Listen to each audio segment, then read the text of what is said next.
Life Audio.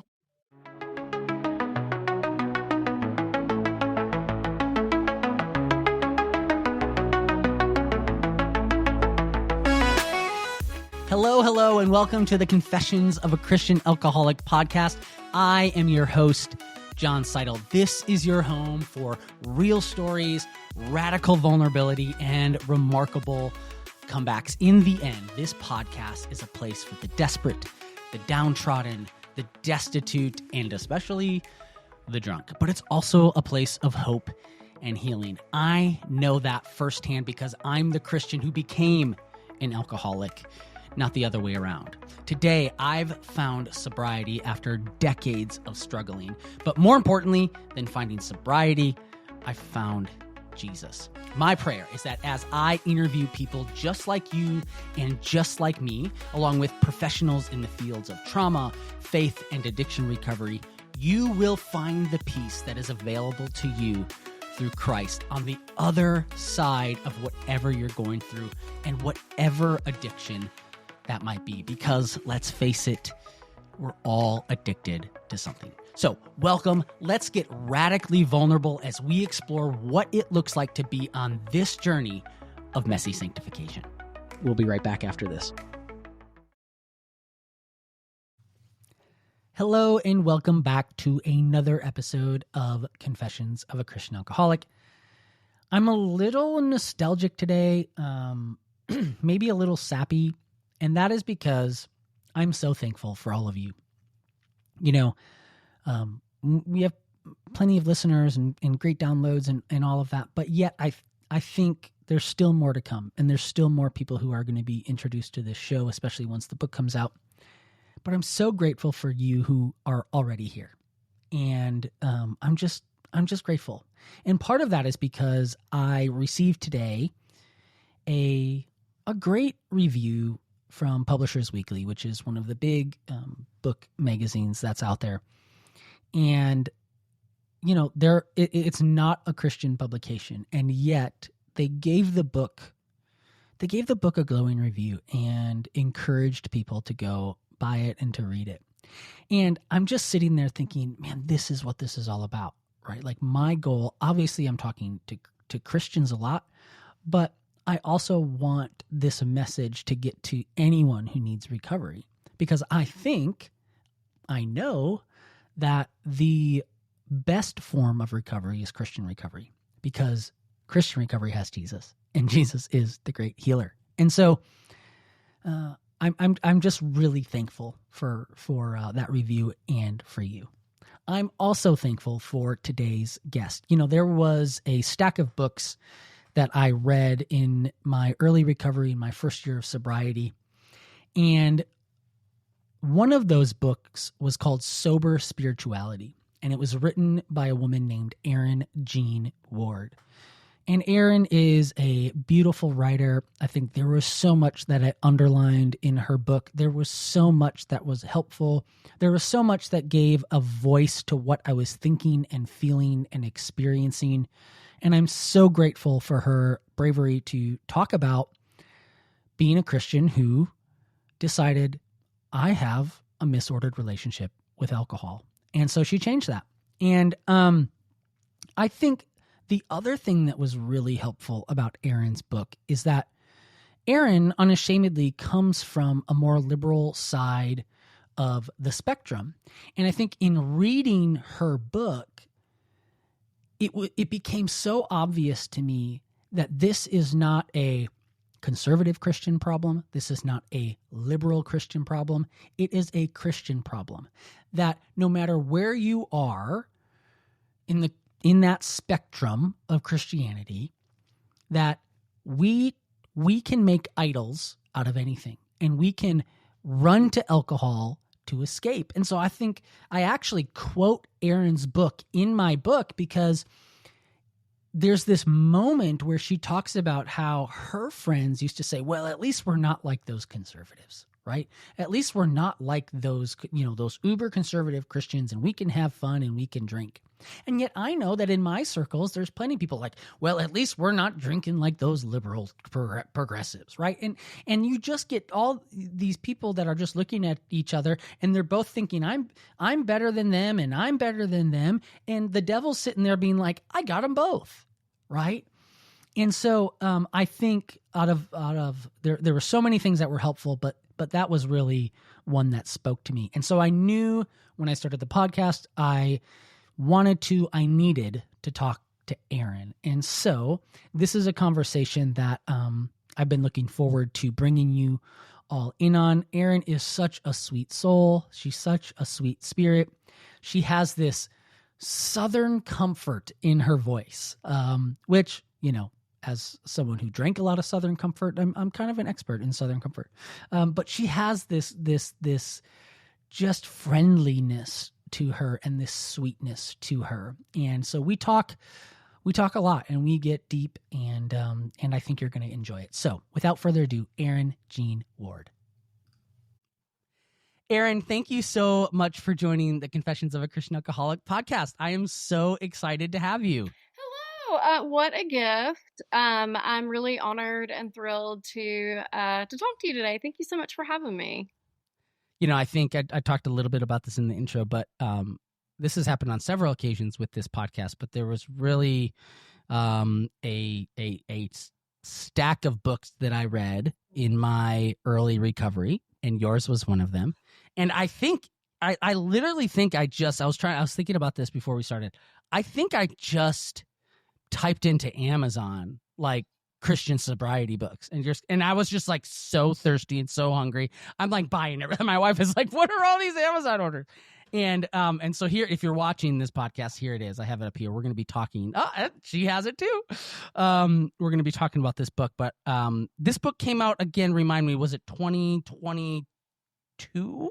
2023, actually. 2023. Okay. Also, I do believe it is a rite of passage in sobriety that you have to get an entire like sober lit library.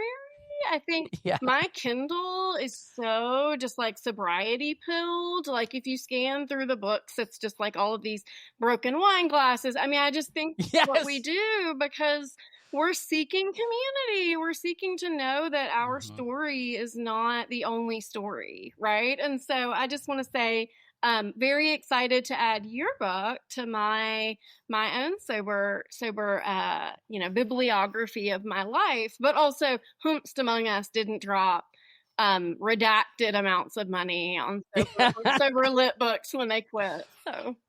And I love it. I think you might use this term in the book. Maybe use it on your Substack, but like calling it like quit lit, you know? Yeah, that's something I was introduced to. I'd never heard of it, but it became kind of a buzzword, right? Like this became like a genre that had a kitschy name even. So yeah.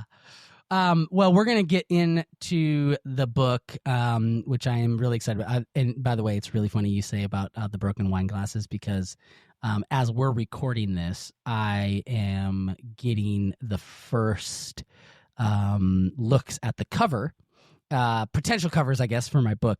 And I think when they ask you, they ask you as an author, like, hey, what are you drawn to? And I was like, please, no broken wine. I feel like wine glasses for books in the quit lit genre. It's like, you're right. Like there's so many wine glasses.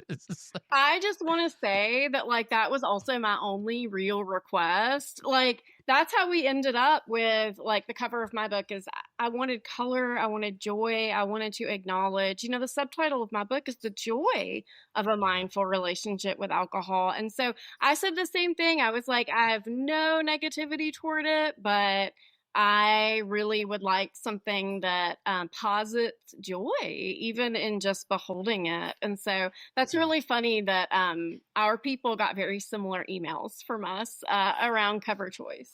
You had talked about the subtitle of your book, and I think that's a great place to start. The joy of a mindful relationship with alcohol. And I think one of the things I appreciated about your book was you went out of your way to say, first of all, I don't think you had like some of like this rock bottom moment, right? And I think that's important for people to hear and understand. I want them to hear and understand that with this podcast. And really what you've called people to is not even necessarily quitting for good, right? Is really what you are calling people to is a mindful relationship with alcohol. Can you explain what that means to you and how you talk about that in the book? Thank you so much for asking that. For me, one of the things that was really important part of my story is that I started to think about sobriety a really long time before I quit. And the more and more I've read the books and talked to other people, a lot of us, I think, maybe spent, a long time in discernment around whether or not this was something that was really important and necessary and helpful for us. And what I struggled with when I first started being sober curious, which is now a term that exists that was not with us when I was doing all of this, is that I felt like there were two options. I felt like I could either wake up the next morning, quit cold turkey and never drink again, but I might lose all my friends. I might lose even part of, relationships that I've had for a very long time. And so there was a lot of fear in that option, right? But I felt like the only other option was to continue drinking the way I had been drinking, period, right? Yeah. Even though it felt toxic, even though it wasn't really how I wanted to be and to live, I felt like there was a real binary in front of me. And so what I am hoping to do, and it sounds like it was what you picked up in my book, which I'm grateful for, is to offer a middle way. To say to people, you may not be at a place in your life where you have said, I want to get sober. I never want to drink again, period. And yet you also might be at a place in your life where you don't love how you drink, right? There are consequences to your relationship with alcohol, whether those things are in mind, body, or soul, right? I may not have hit a rock bottom, but I have a whole chapter called Hovering Over Rock Bottom, because especially in my soul, I certainly felt like I was hovering over, real depression and struggle and pain. And so when I talk about mindfulness, one of the things I say is that mindfulness is not to make peace with the way things are. It is to acknowledge the way things are. So in mindfulness, we just become aware. And I think a lot of alcohol use, because it is a numbing agent, we are not as aware of it as we may be about other parts of our lives, because it intentionally, chemically tries to make us less aware. Yes. The whole point is I open up my phone and it's all, I joke that the news is just a litany of prayer requests now. It's just, I just wake up and pray through whatever newspaper's in front of me. And so, alcohol is often how we say, oh, I don't want to be aware of all of that. And so then any antidote or healing or support we want to offer to a part of our lives that doesn't have awareness is awareness. Because we can start to notice things and then let those noticings be how we discern the next steps forward, I think. Yes. So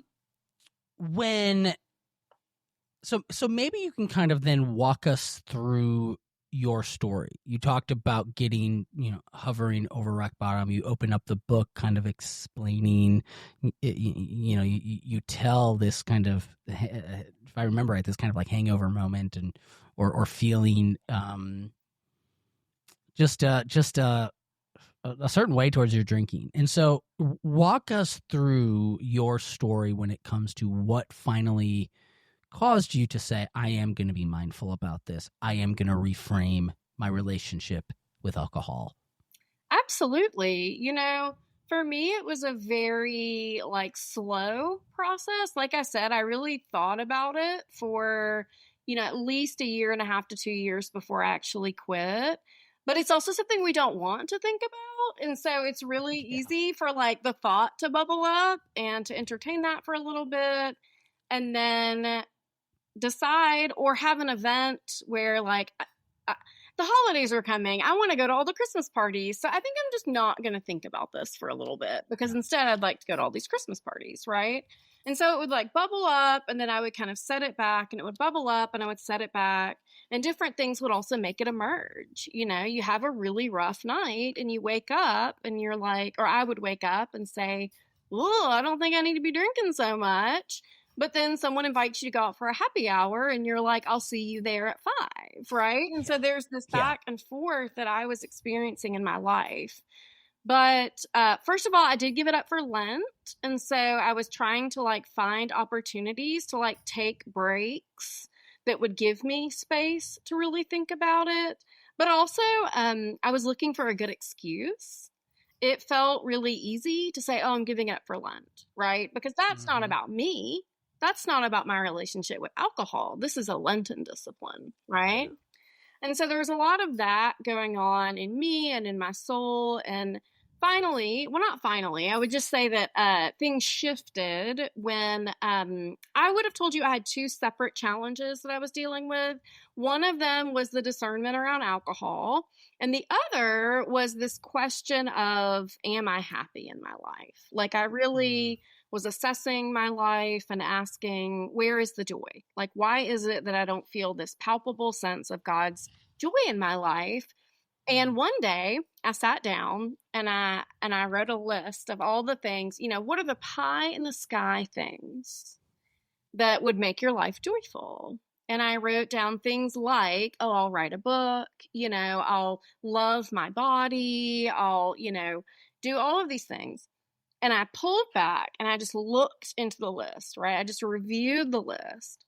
And in a way that I can only describe as God speaking to me, as the Holy Spirit being active in my life, I looked into it and I thought, uh-oh, I think this life is possible for me on the other side of sobriety. Oh. And so suddenly I had this moment where these disparate, different things in my life were the same, that my joy and my thriving and what I believe God creates us to have, which is, you know, a robust life, of flourishing. I think that is knit into this alcohol thing.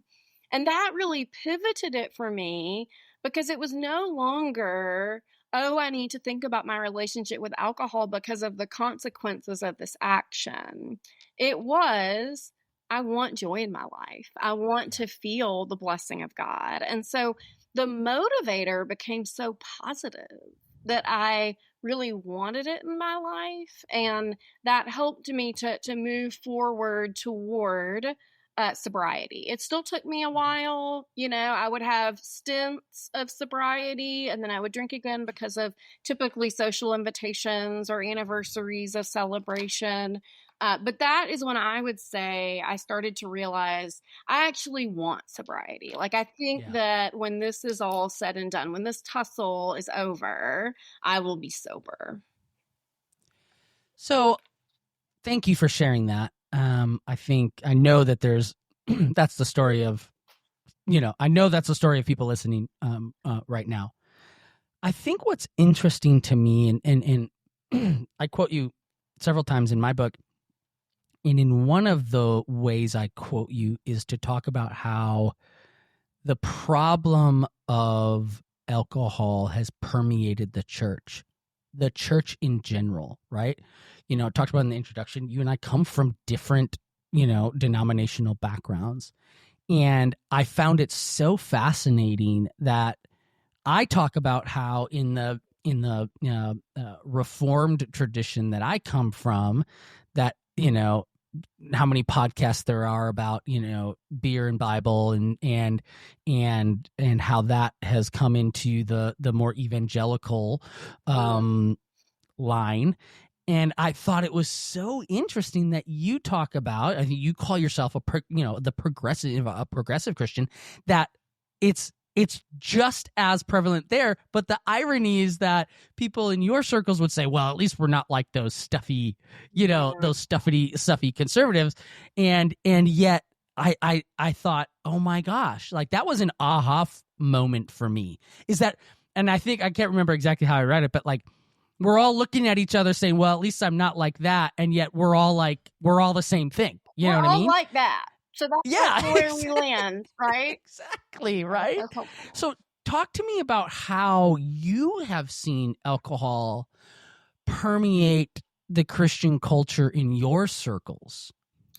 Well, the other thing I'll mention is like, even right now, I don't think I would have known that in your, Christian community area that y'all were doing things like beer and hymns or beer and other things. Because I was a fundamentalist Southern Baptist in Alabama, and alcohol was evil. You know what I mean? Like, alcohol was bad. We don't do that. I always quote the line from Mean Girls where the coach says, "Do not have sex, you will get pregnant and die." That was essentially the like education around it. It was just like, don't do it. It's bad. Moving right along.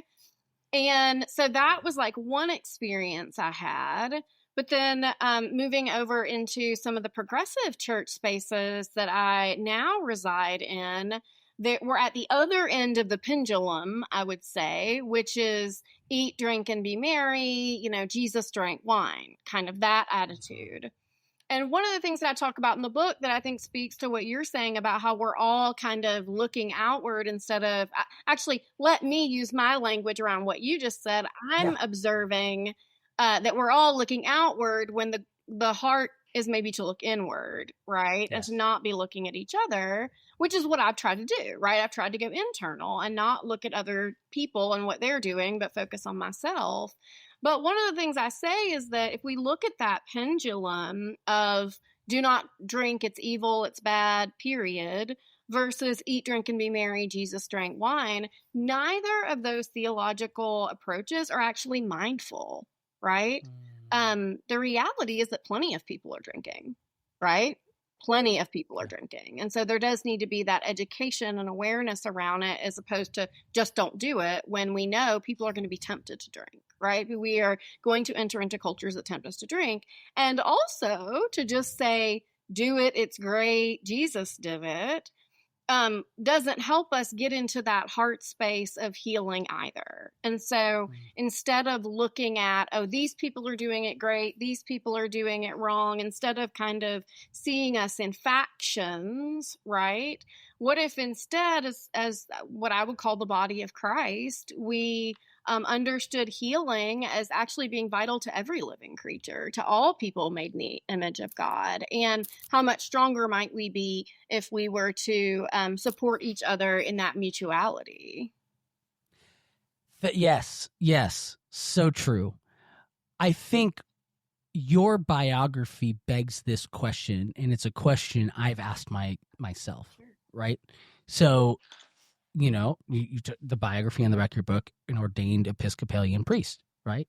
And so how did you, and maybe some of the answer to this question is in what you just said, but how did you, or even those around you, justify at least then the drunkenness aspect of drinking?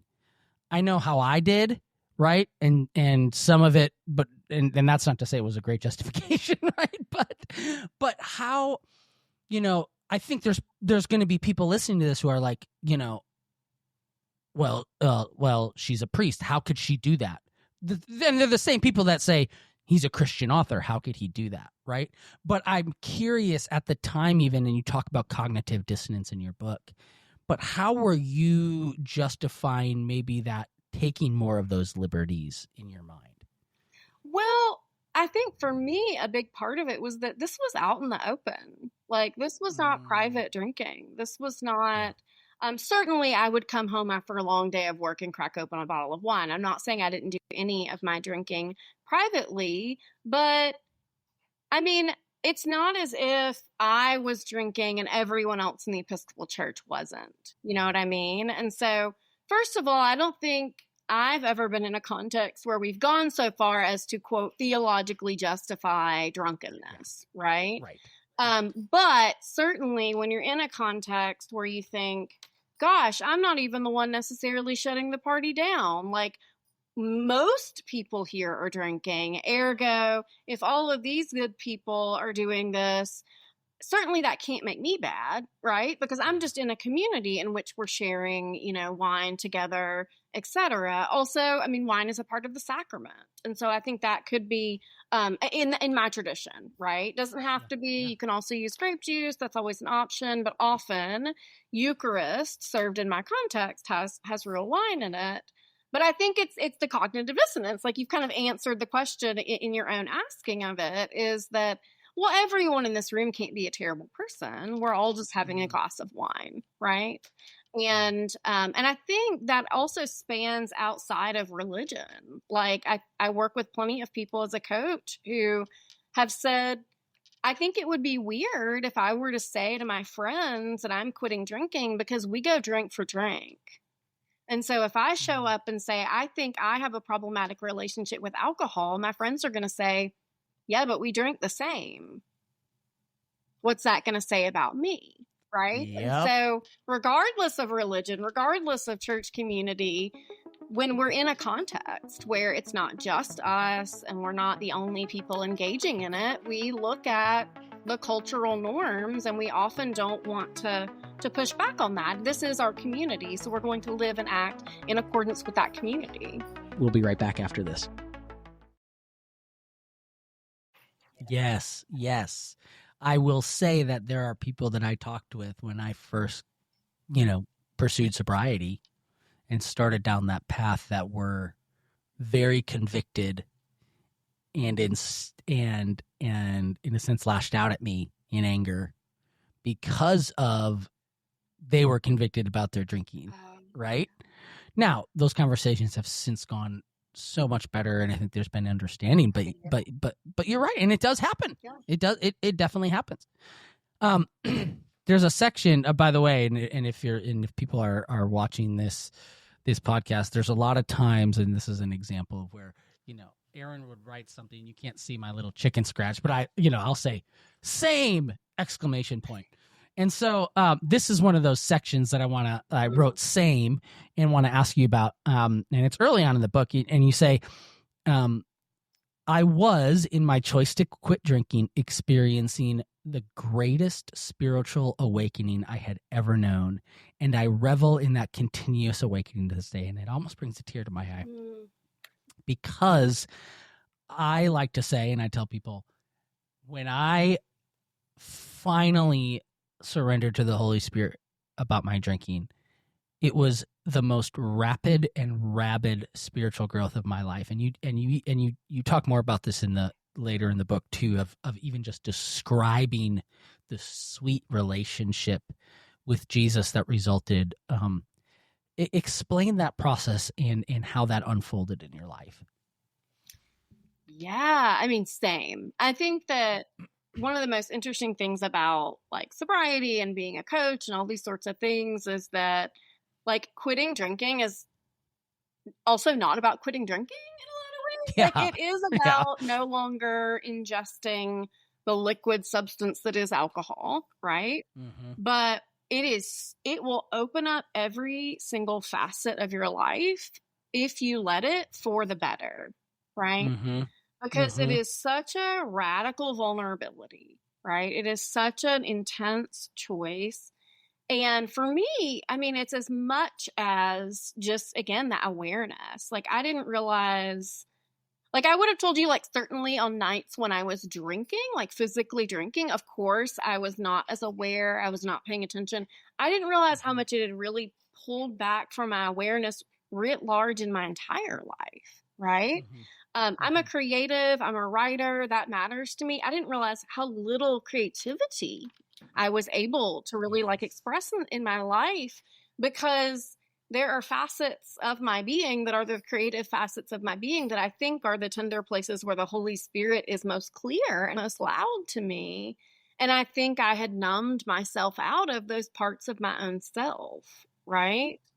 And so I awakened in sobriety. I started to really notice my body in a different way. And I started to praise God for the gift of body as it awakened to me. I noticed a distinct shift in my chronic depression, right? Like I have anxiety, I have depression. Those are just, at this point, you might as well befriend it if it's going to be with you for life, right? So we'll call those my friends. But I noticed that I was able to exist in a much healthier place with anxiety and depression without pouring a depressant and something that creates anxiety into my body, right? My body's already naturally cued toward that. It doesn't need more help, right? Like, Yeah, it's got plenty to go around. And so, Amen. and when you're depression, it all comes together in this weird mosaic almost, where like, oh, I'm starting to love my body more. Well, now I'm starting to feel less depressed. Well, obviously that's creating capacity for creativity, for joy, for relationship, for intimacy that was previously locked by my own key, right? Yes. Sorry, it's just so good. This is so good. So there's as we think about that, there's another section that I think is in a sense closely related, and that is you talk about alcohol being such a part of your identity, and I talk about how in my 4 steps that I took in finding sobriety is one of them was really coming to understand my identity. And I come from a culture, by the way, in Wisconsin where alcohol is an identity. Like it is who you are. It is what you do. It is baked into the DNA of people. I mean, the drunkest counties in the country are in Wisconsin. Yes. Talk about why it is so detrimental and then beneficial to detrimental to find your identity in alcohol, and then beneficial to unravel your identity from alcohol. Oh man, I mean, how long is this podcast? I feel like right.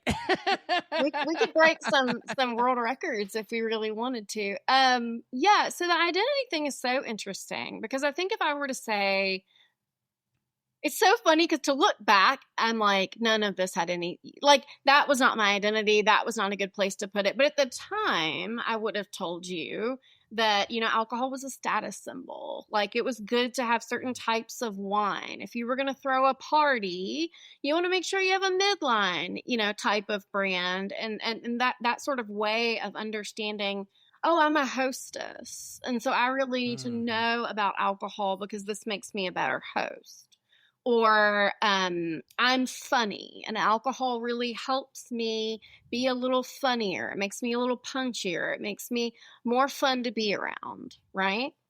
And so all of these things that in large ways we've also been marketed to believe about alcohol, the advertisements where it's like the sexiest man or woman at the bar is drinking Tanqueray or whatever, right? And so we've been marketed these images, but what's so interesting is I look back and I'm like, you're never funny if you can't finish the punchline, sweetheart, right? Like it's not, that was never what was making you funny. That was never what was making you a good host. And actually, I would flip that on its head and say that because I am much more joyful, because I am much more happy on the internal, your internal self is what is shown outward, both in good ways and bad ways, right? That's where we can be triggered and pop off at people. And that's that's the negative shadow side of our internal self coming out. But also the gift of that is that when you remove the barrier of alcohol, when you remove those things that actually clouded your identity in the name of making it, you find out who you really are. And so I feel like sobriety allowed me to come home to myself. The other thing that I think about in terms of identity is that I would have told you I was a raging extrovert. And I was. I did not like to be at home alone. I was the person that was like, who's free? Because I didn't love being alone at home. I've lived alone for 15 years now, right? And there was this profound loneliness that came with being alone at my home. And I think either drinking socially or drinking alone was partially this loneliness juggle that I was trying to figure out. And when I got sober, I was really forced in the best way to spend a lot of time with myself. I know that deep sigh you let out is real. Like, Yes. Forced. I remember coming home from work and I like finished at 5:00 and I was like, I go to bed around 11. I'm like, so I have what, 6 hours to just be by myself with me? Mm-hmm.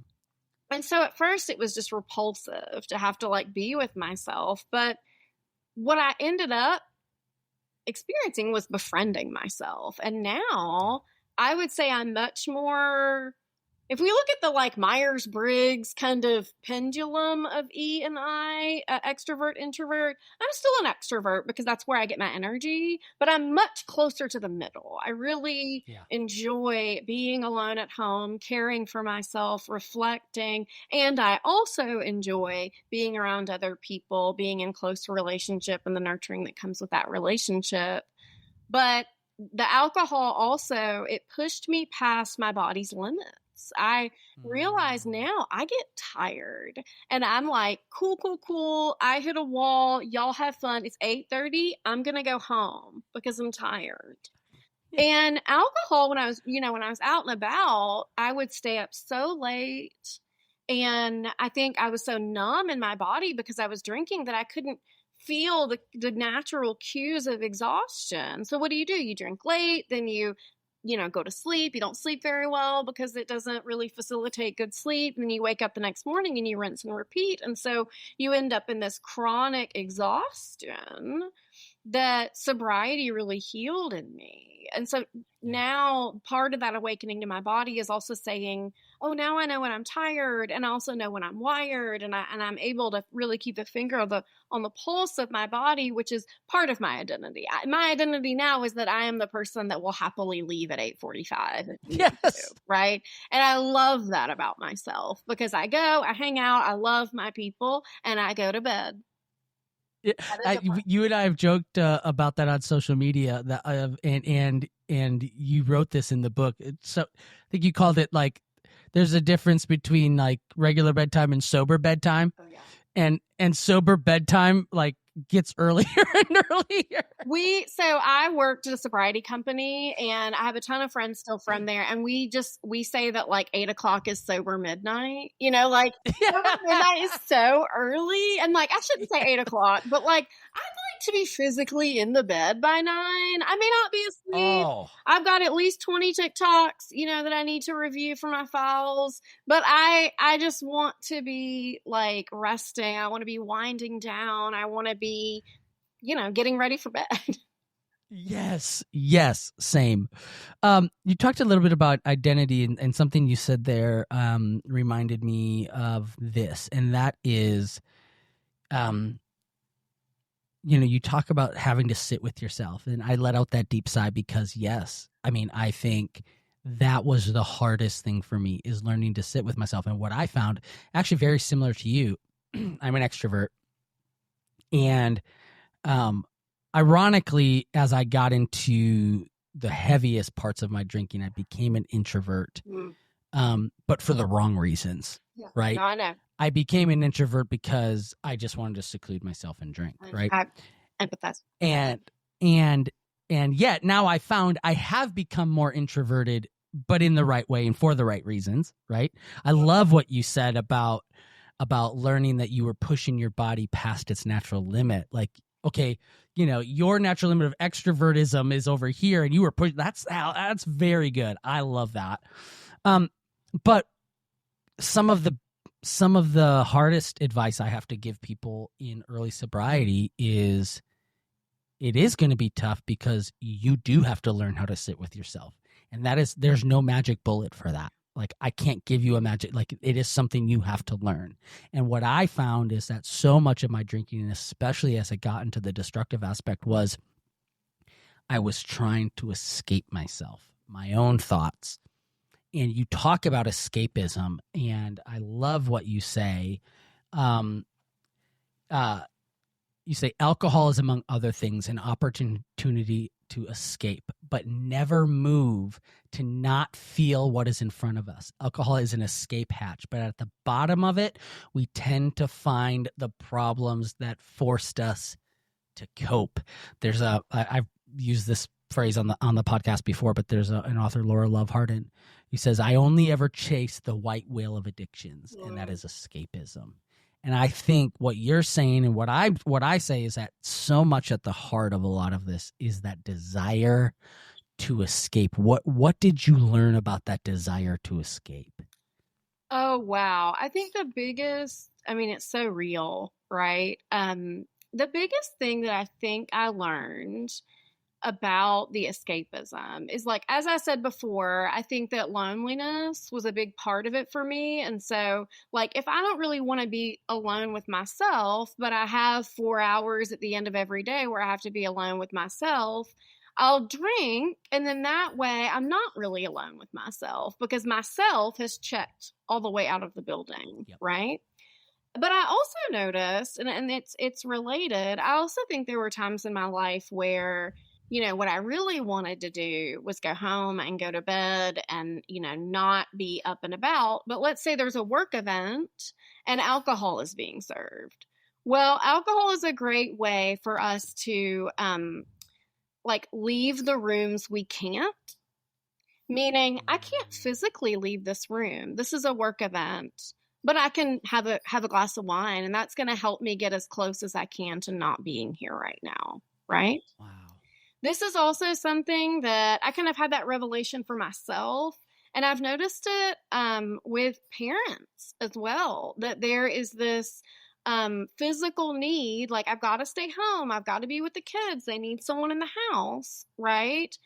But I'm tired, I'm exhausted, I really just want to check out. I really just don't want to have to be so present and so, aware of everything that's going on. So I'll have a couple beers, right? Because I can't physically leave this space, but I need some distance from it. And so alcohol can become a tool for how we mitigate that, while acknowledging, as I acknowledge now, that sometimes what that means is that I just need to leave the room. Sometimes that means I need to decline the event, right? I need to set up a boundary, as much as we hate talking about boundaries. Like, I need to say no to those things. And I think when I was drinking, I had such a lack of just like knowing myself and my limits and like what my body was really up against, that I also really struggled with saying no. And so even if I was past my limit, right, so tired, if someone was like, hey, would you like to come to this party that we're hosting that happens to be related to your work, I would always say yes, even though what I really needed to be able to do was be a little bit more selective, conserve my energy.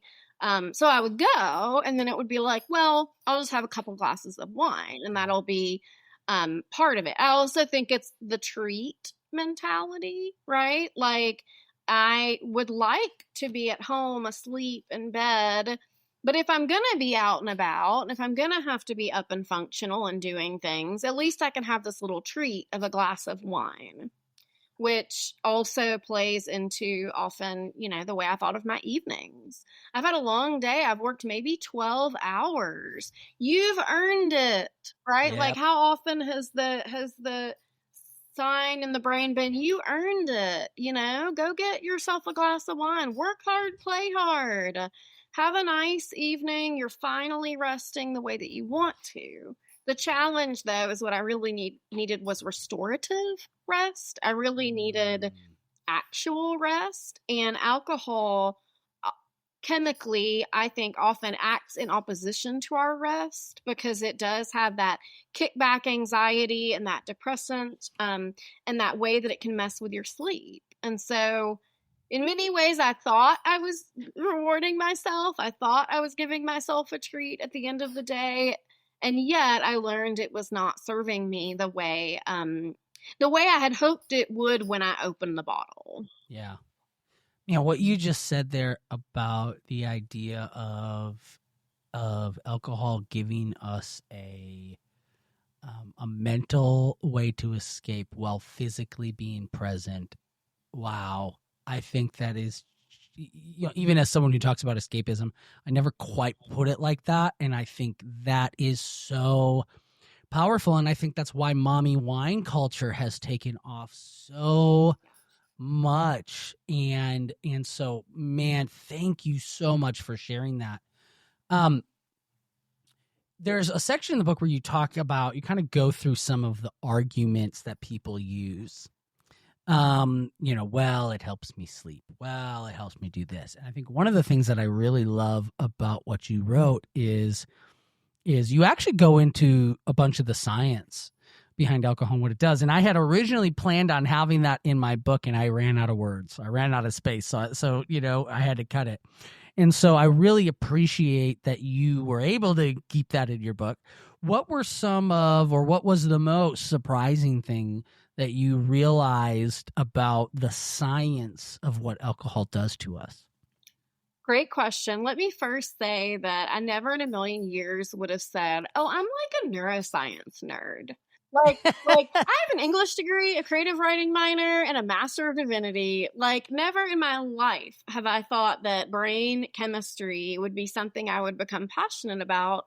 But what I found in it was very liberating for me. Like, it was liberating for me to acknowledge that, this isn't necessarily that like you're a terrible person who's making a bad decision constantly. You're drinking a chemical, and that chemical has chemical effects on your body, right? Like the same way if you drink half a bottle of Benadryl, you're probably going to sleep for 3 days. This also has the chemical reaction component to it. And I had been told lots of things, it's good for your heart, right? We've done a lot of work, marketing again and news and stuff to make it palatable to us that alcohol is actually good for you. And I've even been in contexts socially where people will I think I mentioned this in the book, raise up a glass of red wine and say, for my heart, and that's like to cheers over that. And so, that was something that really had to be deconstructed in my thinking. I think the big thing, and I've already mentioned it a little bit, but I really did not understand how much alcohol can negatively affect our mental health. I had not really done the research about how deeply it's a depressant. I was actively taking an antidepressant and drinking a depressant. And I look back and think, what a grand cancellation that must have been doing to each other.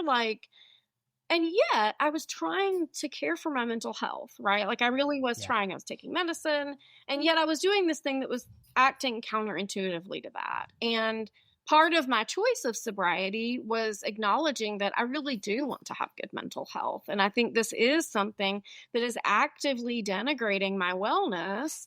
And I think so much of my spirituality and my mental health, your brain is in your body, right? And so what you drink or what you eat, these things affect our brains, and our brains are where a lot of the, those thoughts and those things come from. And so care for the body is also integral to mental health.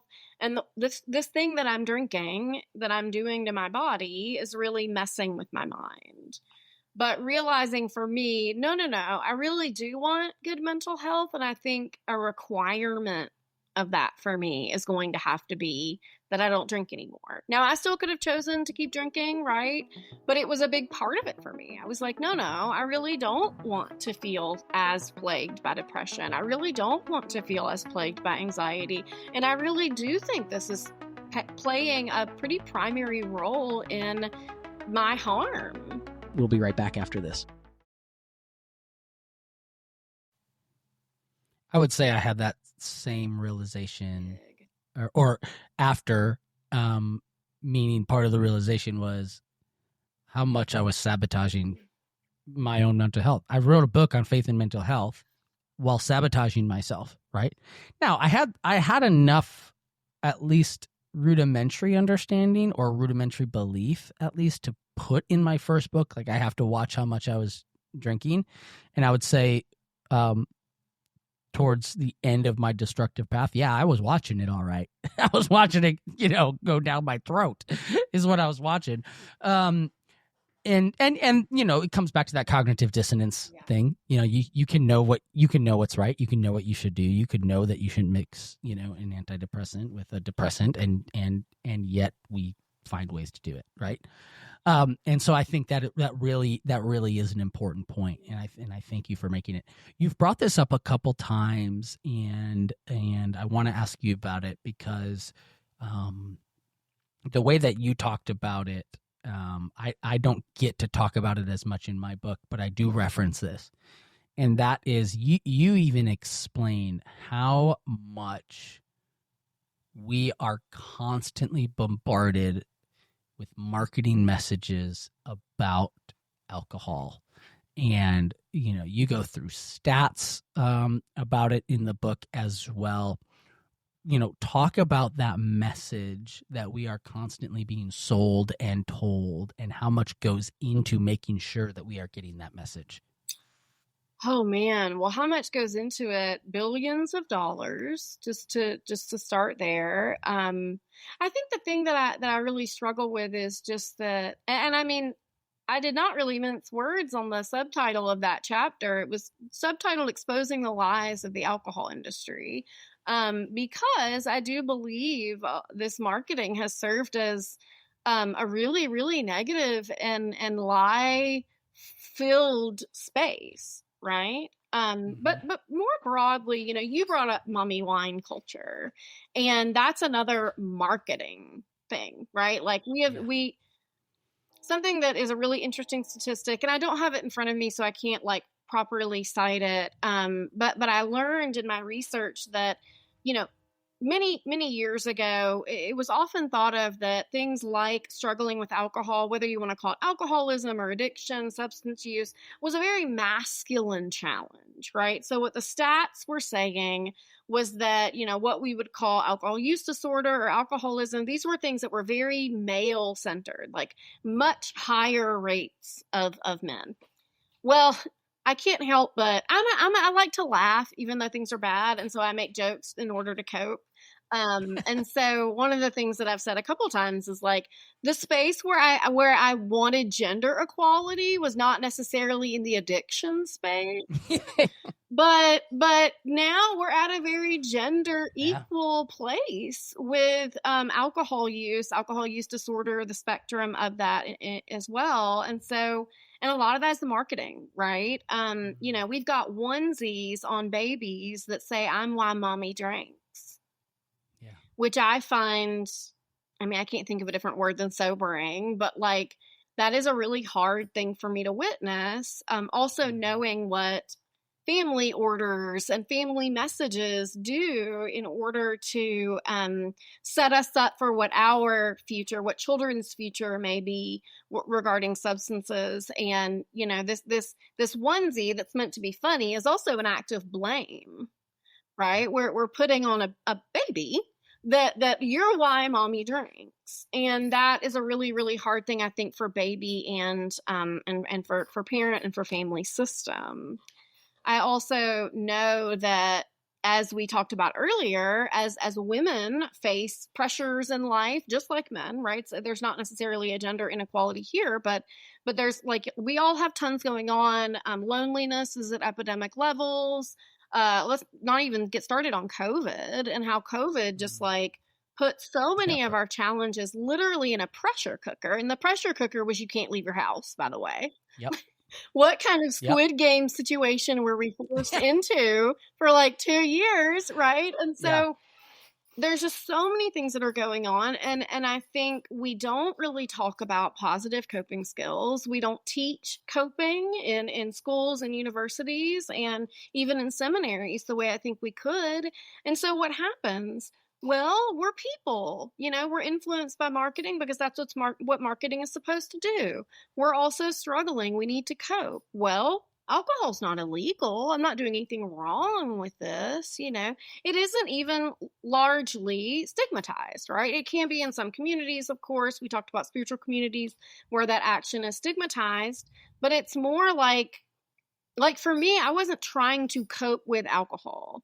I was trying to cope with life, and I happened to also be drinking alcohol, and those things collided in a really intense way. And I think that's what is happening to a lot of people. And so I don't even know if I'm still on topic with your question. I'm just on a soapbox almost of sorts. I love it. But just thinking about how especially as Christians, what I really want to do is I want to be a person of truth, right? I want to follow wisdom. I want to follow God, right? God. And so I think, we look at this marketing and it's just so full of deception, and its end purpose is to sell a product. And I believe my end purpose is to serve God and to serve one another. And so I see even just the values that come up against each other that made me and continually make me have to kind of reevaluate my values, then look into my actions still to this day and say, is this congruent? Is what I profess and what I believe and how I act, are these two things that are even in the same zip code? Like, I've got to look at my life. And so for me, there was this discordance between the action of what these things, what alcohol does to the body, the mind, and the soul, and what I profess to believe about the fullness of, human life, that I think extends to marketing, because marketing is also very much values driven, right? We're trying to figure out what's your highest value and how can I sell you your value. And so getting clear about values, and then from a faith perspective, making sure those are, what we believe to be Christian values, that was of utmost importance to me. And I think what I would say to anyone listening to this who might just miss what you just said, well, I'm not putting it above, whatever. I would say, yeah, I never thought I would either. And probably until the day I finally admitted it, I probably would say I wasn't either. Right. But when I literally sober-mindedly looked back, it's glaringly obvious to me the position I gave alcohol in my life. And by my actions would say I valued it more than relationships. I valued it, especially towards the end, more than I did my wife and my kids and my Savior. Right. And so, there's a reason I have the he today, I tomorrow tattooed on my arm, because I think, we can say, well, I'll never do that, or that won't be me, or at least I'm not doing that. Those aren't my values. I'm telling you, like, before you know it, especially if you realize, I think like Erin talked about, if you're having like Erin and me, these inklings, these premonitions, you know what, maybe my relationship with alcohol is not where it's supposed to be. Like newsflash, that's called the Holy Spirit. Like, as Christians, we know what that is. Right. And ignoring the Holy Spirit comes with consequences. Like, you keep going down a road, and yes, you will find out. You will wake up one day and realize that your values have changed, and the values that have been fed to you, you've been, consuming without pushing back. So, that kind of leads me to my last question, I guess, is if someone is listening to this and they are at that point where they realize, oh my gosh, like maybe this is their wake up call, listening to this interview. You talk about, I think, having compassion towards yourself. Explain and maybe encourage the person listening to this who says, oh, like, dang, I'm realizing, yeah, maybe my values are misaligned. My relationship with alcohol is misordered. Like, what's your message about having compassion to themselves in the journey and steps forward? Oh, yeah. I mean, for me, it was, like I said earlier, when I told the story about looking into the list of things I had made, it was the shift for me that was most necessary. Because when I looked into that list, I started to really want to move towards something positive in my life. And what I did for a very long time, I don't ever want to project onto other people, but you might resonate with this. When you wake up and you're hungover and you don't like what you did the night before, or even just you don't like the headache in your head, that would always be a motivator to say, oh, I'm never going to drink again. This feels awful. Just, we're done. I'm good. Cash me out. It's of course like 7 o'clock in the morning when I'm thinking this, right? And then when your friend texts you at 4:30 p.m. and says, Marks, you are not, I always say that Erin Jean Warde at 7 o'clock in the morning and Erin Jean Warde at 5 o'clock have never met. You know what I mean? Like vastly different energy. Like in the morning, we have this capacity to be like, I'm gonna do stuff for myself. And then 5 o'clock happens and it's Grubhub or bust, baby. Like there's something that shifts. And so I would have this motivator in the morning, but it was always shame. It was always, I'm ashamed of how much I had to drink last night. I'm ashamed of who I texted last night, or there's some level of shame. And so I'm never going to drink again. And shame does not really motivate us. We may think it motivates us, but it is often linked to addiction, not to recovery. And so what I learned about myself is that I can never hate myself healthy. And why did I ever think I could? At what point have we ever thought hate will be the generative force in my life that will certainly heal me? If we are to profess God as love, then we know that healing comes out of love, right? And so shifting things over to say, actually, I think the reason I don't want to drink anymore is because I love myself. And I believe that God created me with, plans to prosper me and not to harm me, to give me hope and to give me a future. So that's actually why I don't want to drink. And that meant that what was finally motivating me towards sobriety was deep love for God and for myself.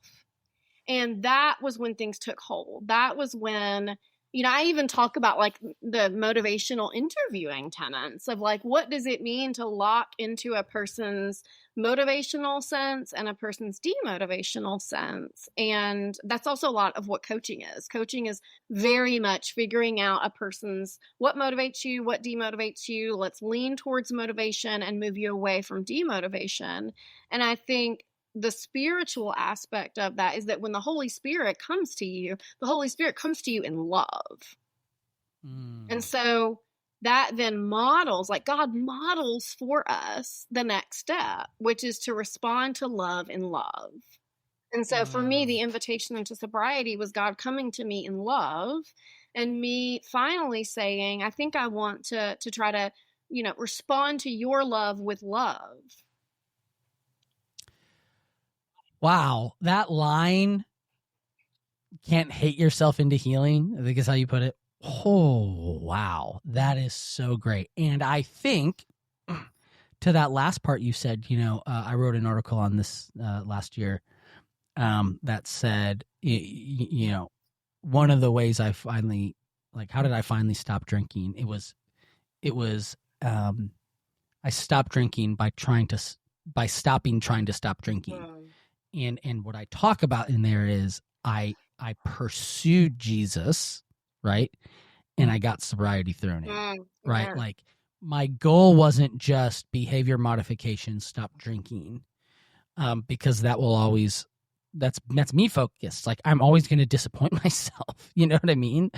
But when to your point, I think what you're saying is like when I love Jesus, when I responded to the Holy Spirit in love and said, you know what, if this is what he's telling me to do, I'm going to respond out of love. And that is when you were able and to find this new life. And I think that is so darn good. So thank you for that. Erin, you do coaching, you have a Substack, you obviously have the book Sober Spirituality. If people want to read your stuff, if they want to talk to you about being their sobriety coach, where can they go to get more information on you? Thank you so much for asking me that, John. Obviously, would love for you to grab the book. My website is just erinjeanwarde.com. Pretty simple. With an E with at an the end of Ward. It's not Wardy, but if you need to remember it that way in order to type it correctly, as long as we get in touch, I'm happy with that. I also wanted to mention, one of the things you said is, what if someone's listening and they're like, this might be the conversation that's helping some things click into place for them. Obviously, I offer coaching, I offer spiritual direction, I offer these things. But also, there is a contact form on my website. If you just need to send a message and we could exchange a couple emails, I'm always open to that because I think, yes, I have to keep a roof over my head, and so there's things I have to do for my business, but also I have so much love and compassion for people who are coming into that moment because I have my own experience of coming into that moment, and I think I want you to feel like you have a place to say that if that's helpful, but also in a place that's confidential. Like I'm not going to screenshot your email and put it on blast or something. You can just message me, say hello, we can connect. I'm also on Instagram if you want to like send me a DM. I like to make new friends. I like to connect with people. I like to support people in all the ways that I can. And so don't hesitate if you feel like, oh man, I'd really like to ask her a quick question. Please do. I would love to chat with you. But yes, I offer recovery coaching, spiritual direction. I do some retreat leading here and there. So if you're in a community that would like to maybe talk about this within your community in a retreat or speaking setting, would love to explore that possibility with you.